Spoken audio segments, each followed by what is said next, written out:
Ya estamos en el estudio con nuestro invitado de hoy. Es muy interesante en el momento en el que estamos para hablar con él, porque él, Jorge Saad, es un abogado, ¿cierto?, de la Universidad Católica, máster en Administración Pública de la New York University, y además trabaja en la dirección, o tienes un puesto en la Dirección de Relaciones Económicas Internacionales de Chile, ¿correcto? La DIRECON.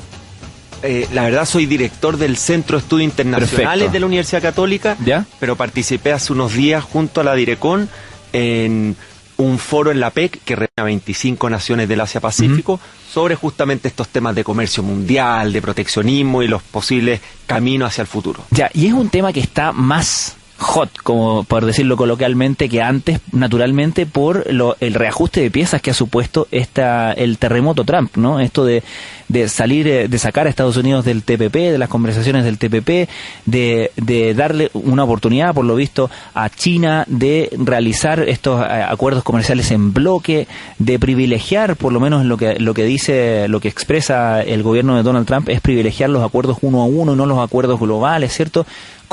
¿Cómo se ha sentido este efecto Trump en las negociaciones de los acuerdos internacionales?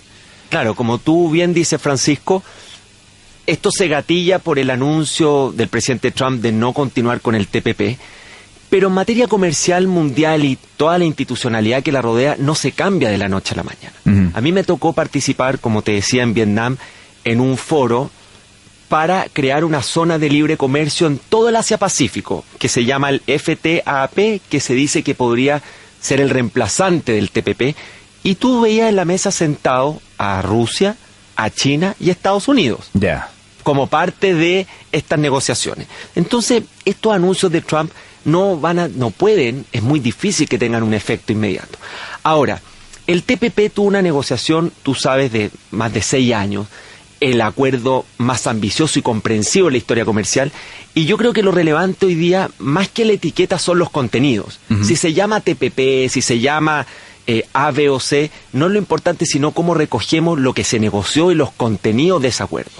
Porque hoy día, en todas estas negociaciones internacionales, más que negociar bajas de aranceles, donde ya hay un consenso mundial de la importancia de ir bajando las medidas de los precios, se están negociando lo que se llaman los temas de nueva generación, propiedad intelectual, transparencia, temas medioambientales, laborales, y si podemos aprovechar todo el esfuerzo del TPP y llevarlo a una negociación o a un foro que tenga un nombre distinto, igualmente va a ser una ganancia para todos los países.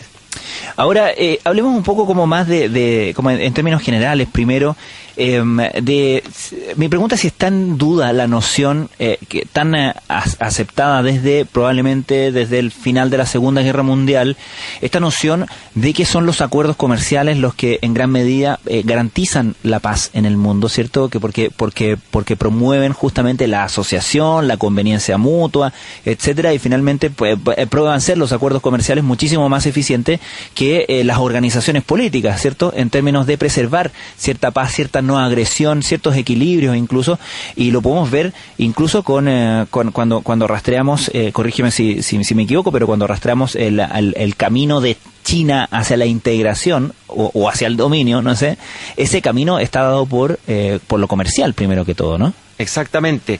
Lo mismo que hizo Estados Unidos después de digamos, en la posguerra, después de la Segunda Guerra Mundial, que su liderazgo lo basó en el libre comercio y en la cooperación económica. Yo diría que hoy día hay un cuestionamiento a la globalización, es decir, es un fenómeno más amplio que el comercio propiamente tal, y yo diría por 2 grandes razones. Una, porque había una incapacidad de comunicar los beneficios de la globalización, o sea, la tasa de pobreza que hoy día en el mundo es la más baja y la más rápida descenso que hemos visto en las últimas décadas. Pasamos del año 90 al 35% pobreza mundial a menos del 15% hoy día. Ese es un progreso extraordinario. Entonces hay un tema de comunicación. Y segundo, de que hay personas que sienten que no se han visto beneficiadas de la globalización. Y eso ha generado todo un cuadro a nivel internacional donde hoy día podríamos decir que el frente interno es lo que le está importando a los gobernantes.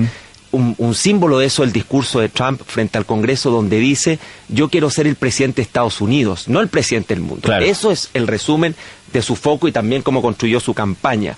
China, que hoy día quiere aprovechar esta oportunidad, también tiene un frente interno bastante importante. Tiene la convención del Partido Comunista este año.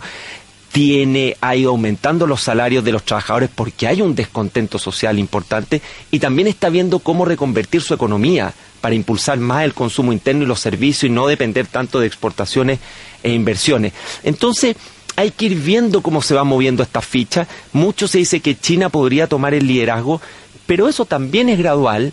China también tiene algunas deudas y tareas pendientes en materia proteccionista. No tenemos claridad de si hay subsidio o no muchas veces a la actuación de sus empresas del Estado en Latinoamérica o a nivel mundial en general. Y lo que sí hay que tener mucho ojo es que una guerra comercial entre Estados Unidos y China sería devastadora. Tendría efectos negativos para el mundo, para los consumidores principalmente y para Chile en particular, porque sería una guerra de sus dos principales socios comerciales. Estamos conversando con el abogado Jorge Saad, experto en comercio internacional.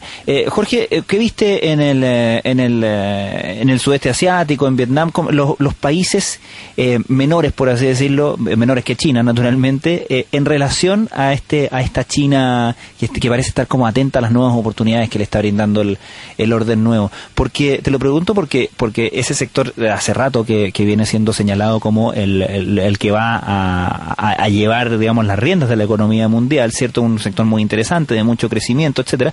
Pero también ahí hay bastante inestabilidad en términos de conflictos justamente con China. Hay disputas territoriales, disputas de mar territorial, etcétera, ¿no? A ver, lo primero, una nota breve de China. Yo vi en China pragmatismo y una convicción de llevar adelante el comercio y la cooperación económica. Tú veías los representantes, los funcionarios que eran en representación de la República China y se veía una solidez y una priorización por estos temas. Y respecto de países, digamos, entre comillas, más chicos en cuanto a su desarrollo económico, el caso de Vietnam es interesante. Vietnam tiene 80 millones de habitantes, pero viene con un crecimiento en los últimos años de tasas del sobre el 6%.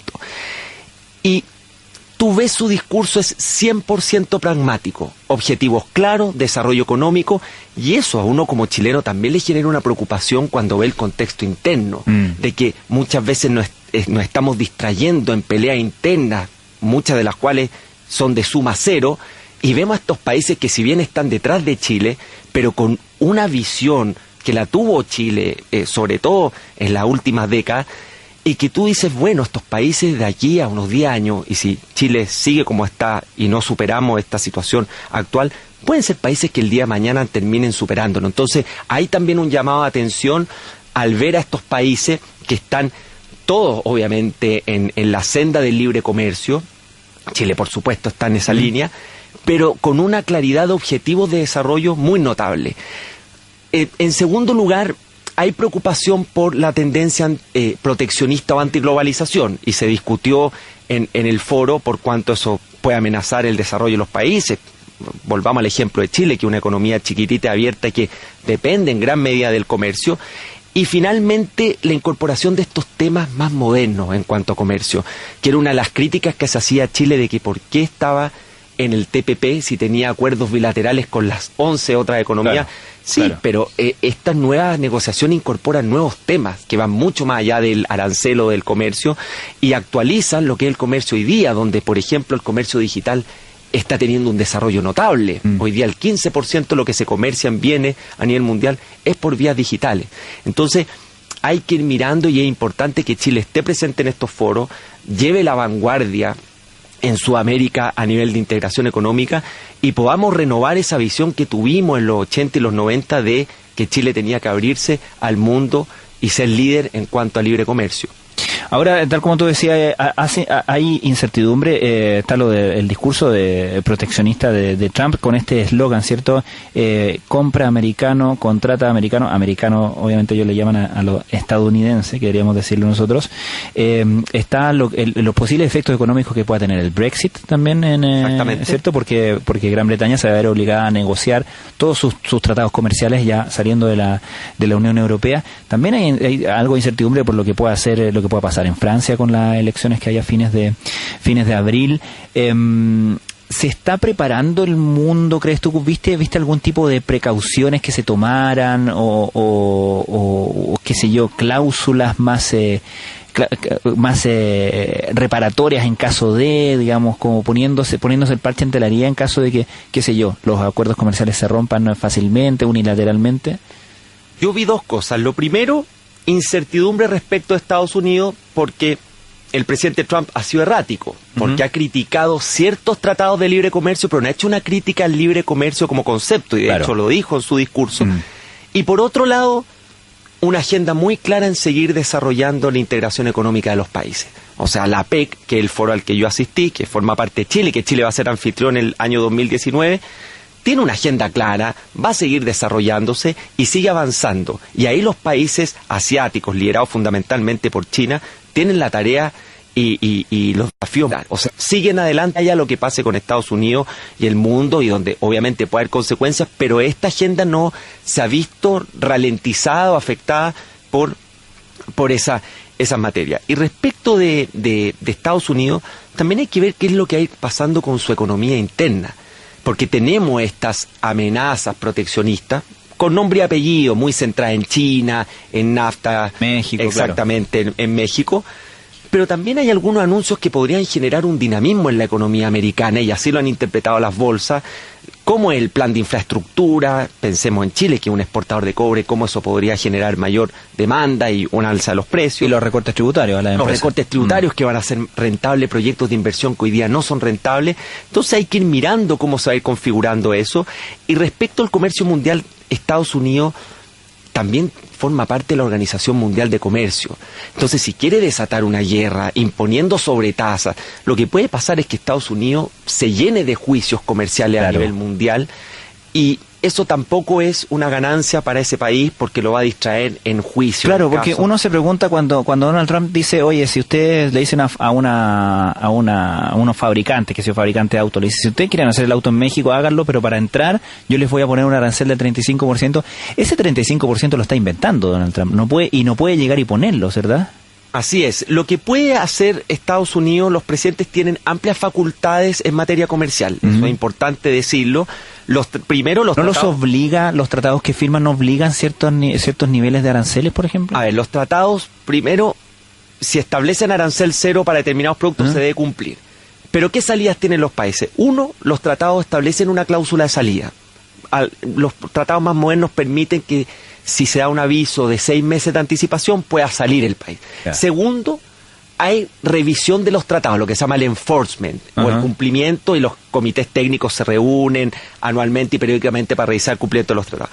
Y finalmente, los países, y en este caso Estados Unidos, sí pueden imponer sobretasas en la medida en que demuestren que hay prácticas ilegales, dumping, proteccionismo, subsidios del Estado a las empresas extranjeras. Pero para eso yo tengo que demostrar el caso, tengo que probarlo. Cuando Trump amenaza a China, señala que hay una manipulación de la moneda china para que ha sido una acusación permanente contra China. Y eso eventualmente tú lo puedes llevar a la Organización Mundial de Comercio, a los foros de disputa internacional, y tú lo demuestras y tú puedes aplicar esta sobretasa. Es decir, ¿hay facultades del presidente de Estados Unidos? Sí, pero tiene que construir el caso que justifique esas medidas. Estamos conversando con Jorge Saad sobre comercio internacional. Jorge, una pregunta también, porque se destaca que, por ejemplo, cuando Donald Trump dice que si yo voy a restringir la importación, etcétera, y aquí todo el mundo tiene que fabricar en Estados Unidos, muchas de esas productos justamente de la globalización, de los tratados del NAFTA y de otros tratados, mucho de eso que se, comillas, fabrica en Estados Unidos tiene igual piezas importadas, y por lo tanto esa fabricación en Estados Unidos, entre comillas, se va a ver afectada y encarecida, y en muchos casos imposibilitada. Hay casos de autos, hay casos. El otro día Trump estuvo en la Boeing y destacó, este avión fue hecho acá, pero en realidad el avión tenía piezas de todas partes del mundo y no se podría haber hecho ahí. Por supuesto. De hecho, si tú miras las 2.000 principales empresas exportadoras americanas, el 90% importa productos de otros países, entre ellos México, para producir sus bienes. Lo de imponer estas tasas a todos los productos que se importan, claramente va a terminar encareciendo la producción de la empresa americana, porque le va a encarecer la importación de productos que necesita para producir los autos, los aviones, etcétera. Hoy día hay mucho más lo que se llaman las cadenas globales en la producción. Un avión no lo puede ser finalizado en Estados Unidos, pero han participado 10, 15 países en la producción de ese producto. Entonces eso obviamente va a afectar. Y respecto a las tasas a bienes finales, el castigado va a ser el consumidor, porque claro, si yo le pongo un arancel superior a productos chinos, pensemos el americano que va a Walmart, donde gran parte de sus productos vienen de China, va a terminar consumiendo productos, sea cual sea, un calzado, un zapato, lo claro, que sea, más caro. Le va a salir un poco caro el eslogan. Exactamente. Jorge Saad, muchísimas gracias por visitarnos hoy en el Hay Algo Allá Afuera. Gracias, Francisco. Buenas tardes. Buenas tardes.